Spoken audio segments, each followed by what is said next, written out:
Ça dit quoi la famille? J'espère que vous allez bien. Moi, ça va super bien. Bienvenue sur ma chaîne YouTube. Aujourd'hui, on est là pour une story time. Une story time d'horreur. Ok? Aujourd'hui, je vous ramène avec moi au Suriname. Alors, préparez-vous. Aujourd'hui, je vais vous faire peur. J'espère que vous êtes prêts. Prenez de quoi boire, prenez à manger et let's go.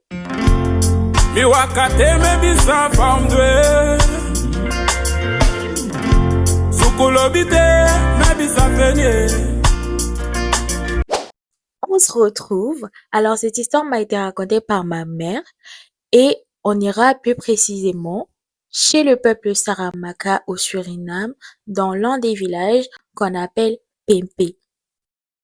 Mais avant de vous raconter l'histoire, il faut que je vous explique quelques petits trucs pour que vous puissiez comprendre après.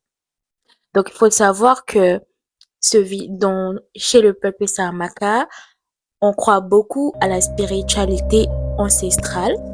Et en dehors de Pempe, on retrouve d'autres villages à côté ou un peu plus loin. Et l'un de ces villages est un village qu'on respecte énormément parce que en matière de spiritualité et tout, ils sont vraiment très calés et c'est un village vraiment respecté par rapport à ça. Ça veut dire que si les membres de ce village qu'on appelle Lingu prévient les autres villages que, écoutez, cette semaine, voilà, il y a un problème, donc que chacun reste chez soi, ben ils vont écouter les gens de Lingu. Voilà. Donc un jour, Lingu a envoyé un message à tous les autres villages du Suriname pour leur dire que, ben, écoutez, pendant 2 semaines, personne n'aura le droit d'aller en forêt parce que les mauvais esprits de la forêt réclament des gens. Les mauvais esprits réclament quelqu'un. Donc, pendant que Lingu sera occupé à calmer les esprits de la forêt, personne ne doit partir en forêt. Donc, Lingu a envoyé le message partout et tout, dans tous les autres villages pour que chacun puisse se préparer et tout, préparer leurs provisions afin de rester au village sans aller dans la forêt pendant 2 semaines. Dans le village de Pempe, il y a un jeune homme qu'on va nommer Superman. Vous allez comprendre après pourquoi je l'ai nommé comme ça. Alors, Monsieur Superman a entendu l'histoire, mais lui, il s'en fout. Il se dit, moi je crois pas à ces genres de trucs-là. Moi, personne ne va m'empêcher d'aller à la chasse.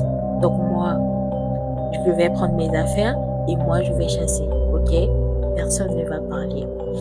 Donc le gars, on a essayé de lui parler, gars, non, arrête, ne fais pas ça. Enfin, écoute les anciens, écoute le chef spirituel, écoute ce qu'il a dit et reste chez toi, fais comme tout le monde, reste à la maison, ne va pas en forêt. Le gars a dit, ouais, ok. Maintenant, le gars, il a attendu. Tôt le matin, un matin comme ça, il se dit, moi j'ai envie d'aller à la chasse, donc moi je vais y aller et rien ne va m'arriver, pardon. Donc Superman prend ses affaires et il se met en route tôt le matin, très tôt le matin, afin que personne ne puisse le voir. Donc le gars, il prend le chemin, il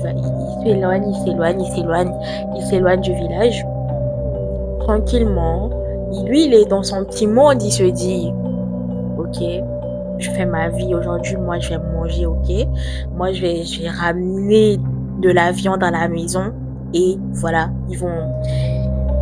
ils sauront que il y a rien, ok. Le gars, il part, il s'éloigne, il s'éloigne, il s'éloigne. À un moment donné, il entend quelque chose. Il entend du bruit. Derrière lui, à côté de lui, il se retourne, il n'y a rien. Il marche, il marche, il marche. Il regarde autour de lui parce que ils sont des trucs. Déjà, il a des frissons. Il regarde autour de lui, mais il n'y a personne. Il est tout seul. De base, de toute façon, il s'était déjà prévu que personne allait aller en forêt.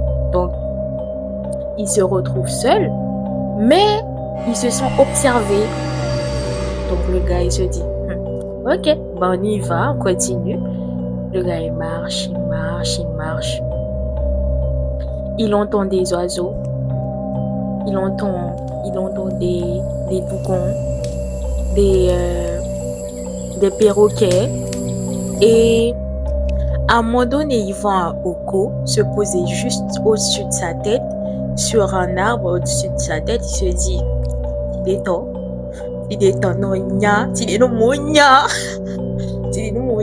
oh là là, tu vas bien manger en tout cas. Le gars, il voyait déjà comment il allait préparer ça bien. Le gars, il sort son fusil, tire dessus, bam, l'oiseau tombe par terre. Ensuite, il voit un autre coco qui se pose là où était celui qui vient de tuer, quoi. Le gars, il se dit, ah ouais, comment je suis chanceux aujourd'hui. Je vais manger, je vais manger.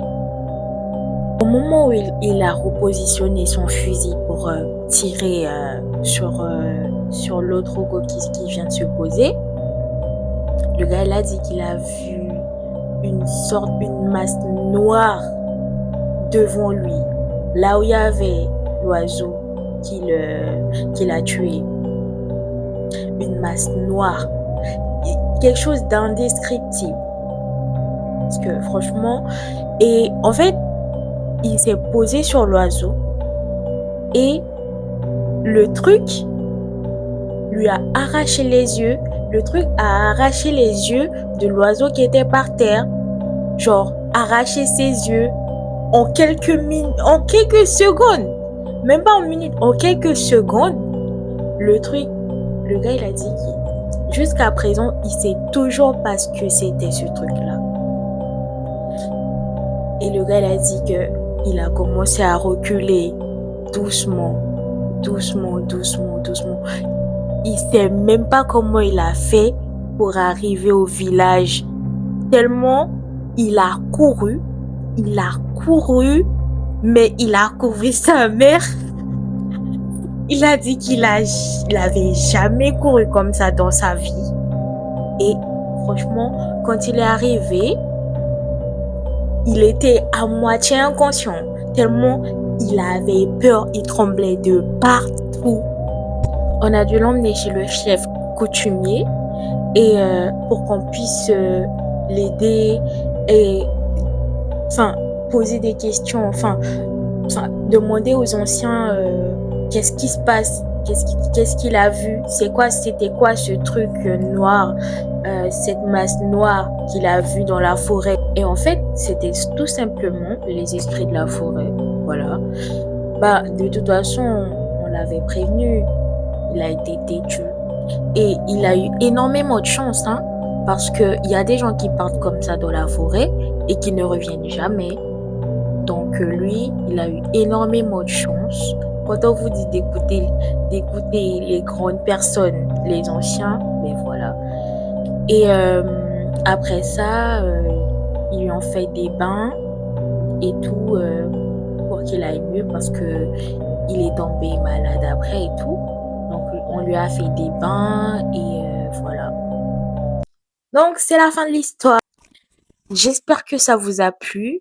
Moi, quand ma mère me l'a raconté, ça m'a énormément plu. Et je me suis dit, je vais partager cette histoire avec mes abonnés d'amour.